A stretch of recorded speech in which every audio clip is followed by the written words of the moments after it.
하나님 말씀 아가서 1장 8절에서 11절까지 보겠습니다. 아가서 1장 8절에서 11절까지 같이 읽겠습니다. 여인 중에 어여쁜 자야, 내가 알지 못하겠거든. 양떼의 발자취를 따라 목자들의 장막 곁에서 너의 염소 새끼를 먹일지니라. 내 사랑아, 내가 너를 바로의 병거의 준마에 비하였구나. 내 두 뺨은 따은 머리털로, 내 목은 구슬꿰미로 아름답구나. 우리가 너를 위하여 금사슬에 은을 박아 만들리라. 아멘.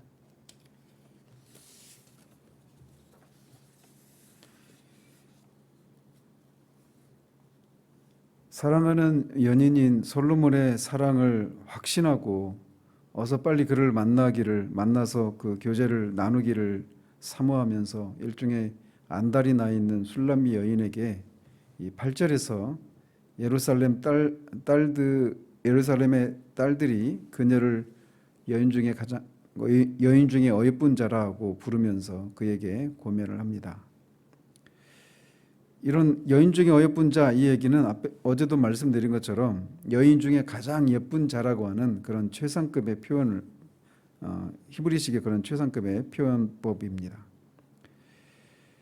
그들은 술람미 여인이 어제 우리가 살펴봤던 것처럼 솔로몬을 어디에서 만날 수 있을지 모르겠다라고 하면서 이렇게 안달이 나 있는 그런 여인에게 만약 모르겠거든 양떼의 발자취를 따라서 목자들의 장막 곁에서 너희 염소 새끼를 먹여라, 이렇게 대답을 합니다.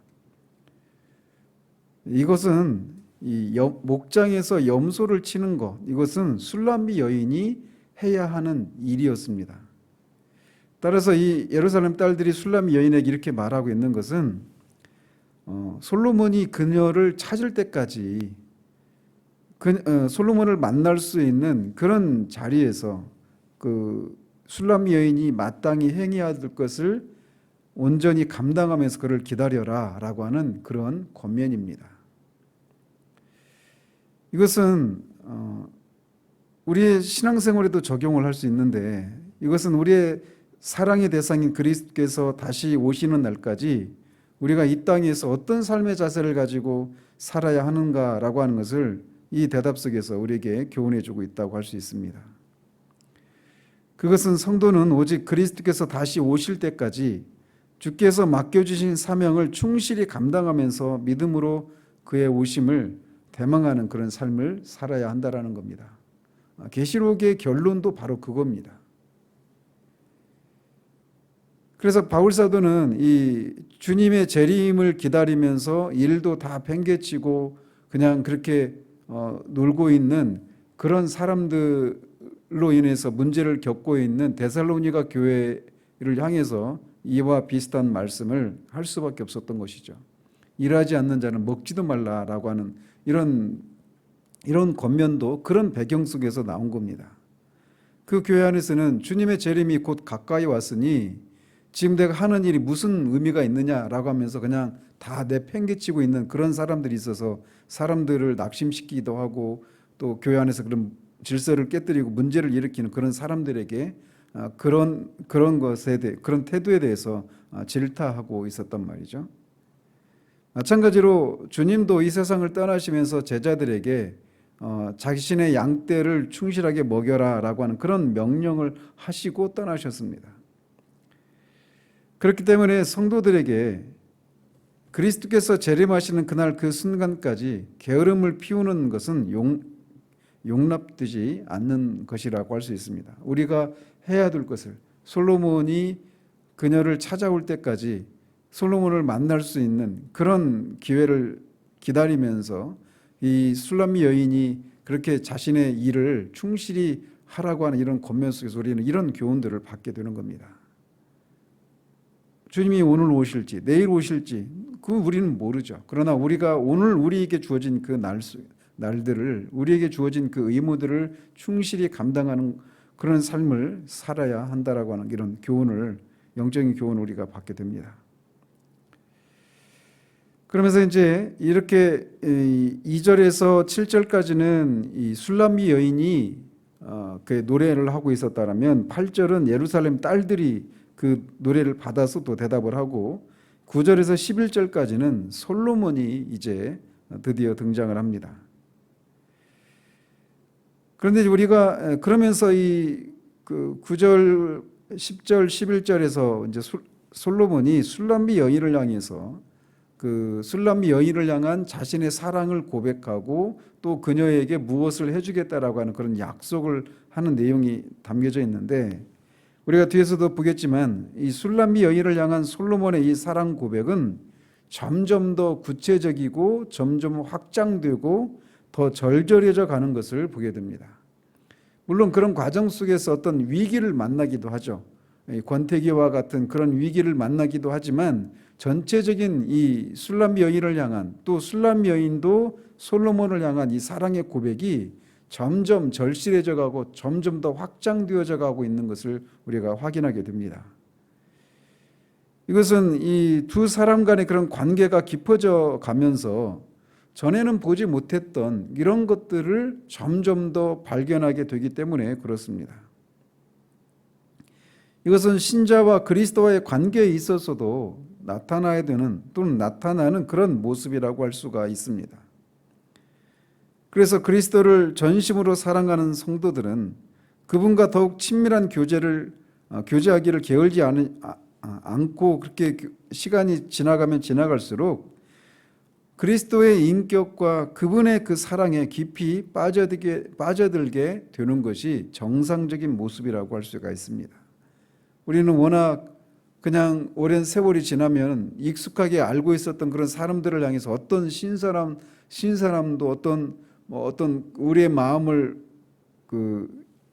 매료되게 만드는 그런 것들을 잘 발견하지 못하기 때문에 그냥 대면대면하게 그렇게 대하는 모습들이 일반적인 모습이지만 그게 정상인 아닙니다.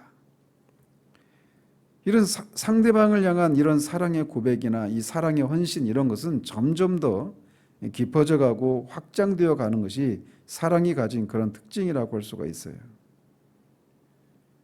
어쨌든 이제 솔로몬이 처음으로 이제 술람미 여인을 향해서 사랑의 고백을 하는데, 솔로몬은 술람미 여인을 바로의 병거의 준마에 비하했다라고 노래를 합니다.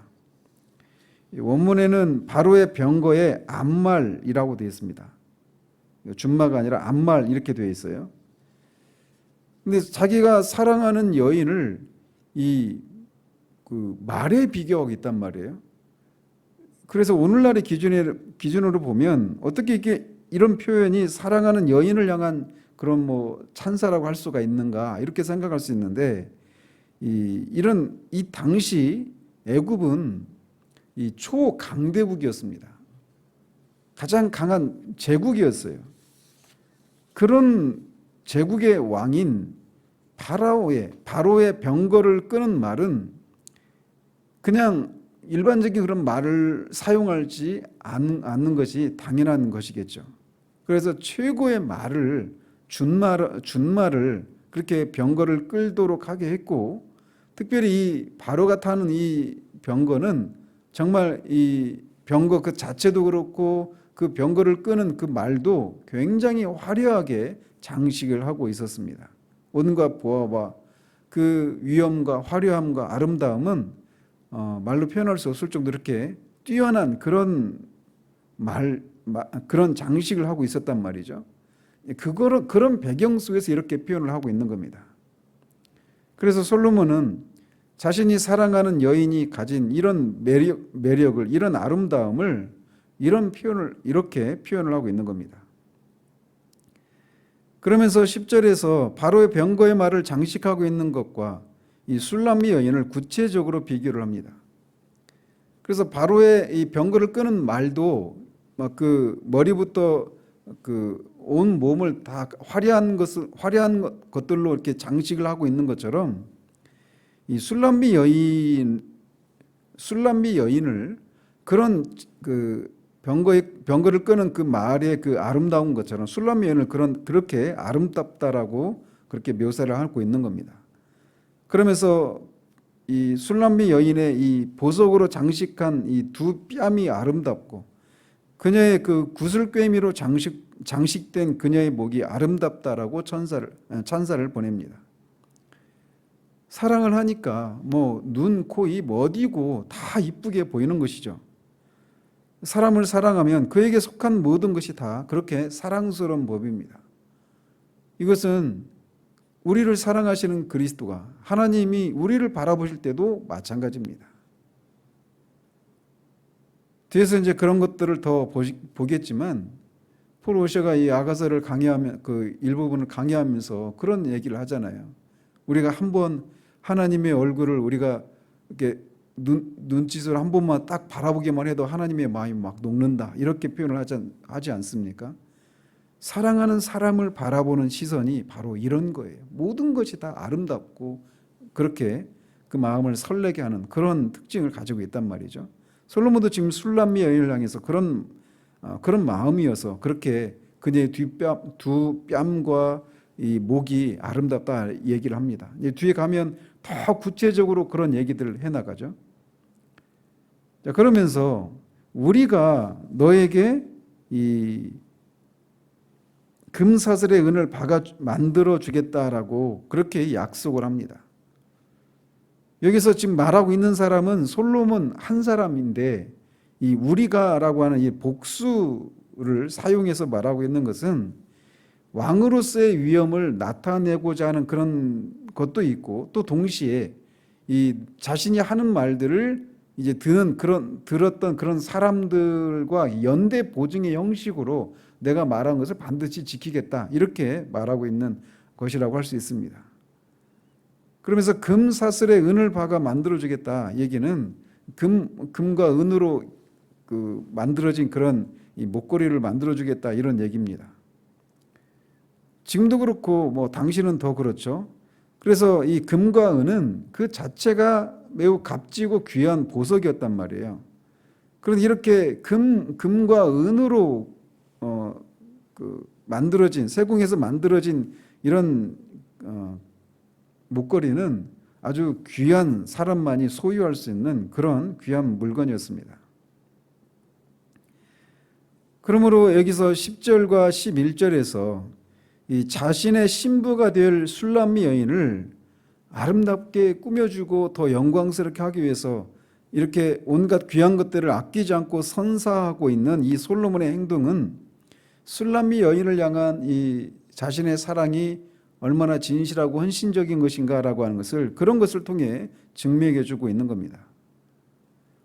이것을 통해서 알 수 있는 것은 이 자신이 누군가를 사랑한다면 그 사랑하는 상대방을 향해서 아끼지 않고 그렇게 자신이 줄 수 있는 것을 그렇게 주고자 하는 이런 모습이 진정한 사랑 속에서 드러나는 그런 모습이라고 할 수가 있습니다.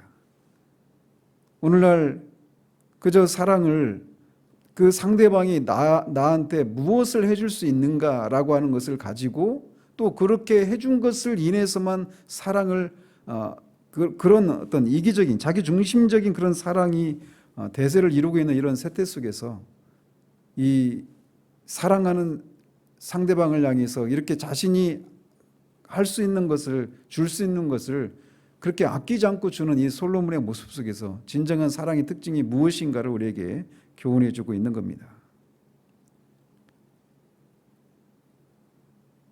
이렇게 이 첫 번째 이 술람미 여인과 예루살렘 딸들과 솔로몬의 이 첫 번째 이 주고받는 이 대화들을 이런 사랑의 고백들을 통해서 우리가 교훈받을 수 있는 것은 진실한 사랑은 신분이나 외모와 같이 그런 외면적인 조건에 의해서 좌우되는 일시적인 그런 감정이 아니라 오직 전 인격에 대한 관심과 깊은 신뢰를 토대로 자기 희생을 통해서 이루어진다라고 하는 것을 우리에게 교훈해 주고 있습니다.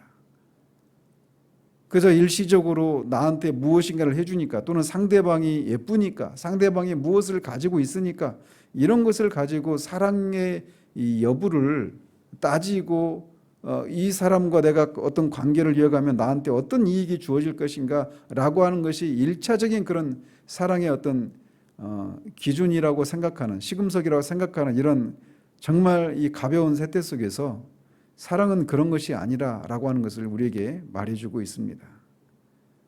특별히 젊은 시절에 우리가 이 결혼 전에는 사랑의 특징에 대해서 다분히 그런 생각들을 가지기가 쉬운데 그런 것이 결코 그런 것이 아니라는 겁니다. 솔로몬이라고 하는 왕과 이 포도원지기고 목장 그 양을 치는 그런 천한 그런 시골에 살고 있는 이 사회적으로 지위가 낮은 그런 신분에 있는 여인과의 그 사랑 속에서 우리는 사랑이라고 하는 것이 외적인 것에 의해서 결정되는 것이 아니라고 하는 첫 번째 교훈을 받게 됩니다. 또 사랑이라고 하는 것은 사랑을 받는 사람도 그 안에 그런 즐거움과 기쁨을 주는 것이기도 하지만 술람미 여인이 사랑하는 솔로몬을 향해서 포도주와 같다라고 이렇게 포도주보다 낫다라고 표현하는 것을 통해서 우리가 알 수 있는 것처럼 사랑을 받는 사람에게만 즐거움과 기쁨을 주는 것이 아니라 사랑을 하는 사람도 그런 즐거움과 기쁨을 맛보게 된다라고 하는 것을 우리에게 말해주고 있습니다. 그래서 우리가 흔히 그런 생각을 하지 않습니까? 사람들과의 관계 속에서 상대방이 나를 사랑해 주지 않으니까 내가 즐겁지 않고 기쁘지 않아, 이런 생각을 하기가 쉽단 말이에요. 그런데 사랑은 받는 사람도 즐겁고 기쁘지만 하는 사람에게도 그런 것이 있다라고 하는 것입니다. 술람미 여인도 솔로몬이 술람미 여인을 사랑하지만 술람미 여인도 솔로몬을 사랑하기 때문에 이 솔로몬을 향해서 이 포도주보다 더 낫다라고 하는 것을 통해, 그런 표현을 통해서 이 솔로몬을 사랑하는 그 술람미 여인의 마음에 그런 즐거움과 기쁨이 있다라고 하는 것을 우리에게 말해주고 있단 말이에요. 그런 것처럼 사랑은 그런 거라는 겁니다. 내가 받지 않았기 때문에 이런 즐거운 기쁨이 없다라고 하는 그런 생각을 떨치고 하는 사람에게도 그런 것이 있다라고 하는 것을 우리가 교훈받게 된다라는 거예요. 그러면서 이 마지막으로 사랑은 이렇게 아낌없이, 사랑하는 사람을 향해서 아낌없이 무엇인가를 주고자 하는 그런 특징을 가지고 있다라는 겁니다. 사람들과의 관계 속에서도 사랑은 그런 특징을 가지고 있어요. 무엇이라도 막 주고자 하는 그런 마음이 있는 것이죠.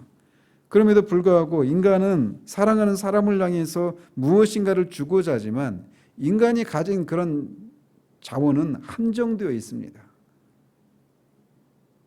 어떤 물질도 그렇고 시간도 그렇고 어떤 인간이 가진 재원은 한정이 되어 있어요. 제한을 받습니다.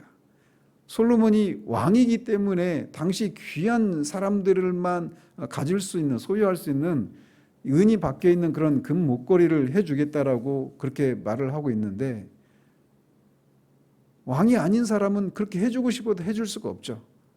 그러나 사랑이라고 하는 것은 상대방을 향해서 어떤 것이라도 아낌없이 주고자 하는 그런 특징을 가지고 있어도 인간은 제한이 있단 말이에요. 자식들을 사랑하기 때문에 자녀들에게 무엇인가도 다 해주고 싶지만 우리에게는 우리의 재원은 제한이 되어 있어요. 그러나 우리의 사랑의 대상이신 그리스도는, 하나님은 제한이 없으신 분이십니다. 무엇이라도 우리에게 주시기를 원하실 뿐만 아니라 주기를 원하는데 줄 수 없기 때문에 안타까워하는 그런 제한을 받고 있는 그런 부모와 같은 분이 아니시라는 거예요. 그분은 주시되 후히 주시고 아낌없이 주시는 분이시고 그분이 우리에게 베푸시는 은혜는 제한이 없습니다. 때로는 우리가 주님을 위해서 살고자 한다 하면서도 주님의 마음을 아프게 드리고 실패하고 넘어지는 일들이 많은 상황 가운데서 그런 것들을 계속 반복하는 삶에도 불구하고, 그럼에도 불구하고 그분은 우리에게 그분의 인자와 자비를 베푸시기를 중단하지 않고 제한이 없으신, 아낌없이 주시는 그런 분이시라는 겁니다. 그런 주님을 우리가 무엇을 통해서 그분의 주심을 알 수 있느냐? 우리가 방금 전에 불렀던 그 찬양 가사처럼 기도를 통해서 그런 주님이 우리에게 주시는 것을 우리가 아낌없이 받아 누리는 그런 실제를 경험할 수 있게 되는 것입니다. 이 아침에도 정말 우리가 기도 가운데 우리에게 아낌없이 주시고자 하시는 그 주님을 기도 가운데 만날 수 있는 그런 은혜가 있기를 우리 주님 이름으로 축원드립니다. 기도하겠습니다. 하나님 아버지, 솔로몬이 술람미 여인을 사랑하기 때문에 그렇게 자신이 술람미 여인의 모든 것이 사랑스럽고 그냥 그 자신의 마음에 충만한 것으로 그런 사랑스러운 술람미 여인을 사랑하는 데서 오는 그런 즐거움과 기쁨을 그냥 만끽하고 누리는 데서 그치지 않고 그 여인을 향해서 무엇이라도 해주고자 하는, 그 자신이 줄 수 있는 그런 최상의 것을 주고자 하는 이런 모습 속에서 사랑의 특징이 무엇인가를 우리가 살펴보게 됩니다. 주님이 우리를 사랑하신다라고 하는 사실들을 우리가 예수 그리스도를 믿을 때 그 십자가를 통해서 나타난 주님의 사랑을 통해 우리가 확신을 하게 되었고, 또 그렇게 그 사랑에 우리가 감복을 하며 주님께 우리의 삶을 그렇게 기꺼이 내어드리며 주님을 따르는 삶을, 이 길을 나섰음을 주님이 아십니다. 그러나 우리가 우리의 삶을 살아가면서 주님이 여전히 우리를 그렇게 한번 주님을 향해서 우리 바라보기만 해도 주님의 마음이 여전히 그렇게 설레시는지, 여전히 우리에게 아낌없이 주고자 하시는지 의심이 들 때가 있음을 주님이 아십니다. 그러나 그것은 우리의 느낌일 뿐 주님은 언제나 거기 계시고 우리를 향하신 주님의 사랑에는 제한이 없고 아낌없이 주시고자 하시는 그런 분이심을 이 시간 우리가 믿음으로 주님 앞에 고백을 드립니다. 이 아침에도 기도할 때 그런 믿음으로 주님 앞에 나아가서 참으로 그렇게 주님이 살아계심을 믿고 주님이 여전히 우리에게 아낌없이 주시고자 하시는 분이심을 믿고 나아가는 우리들의 믿음이 결코 헛된 것이 아님을 하나님 드러내 주셔서 우리가 기도의 자리를 파하고 우리의 일상의 삶의 자리로 돌아갈 때 정말 그 일들을 기쁨으로 감당할 수 있는 힘과 은혜를 공급받고 돌아갈 수 있도록 하나님 은혜 베풀어 주시기를 소원합니다. 예수 그리스도 이름으로 기도합니다. 아멘.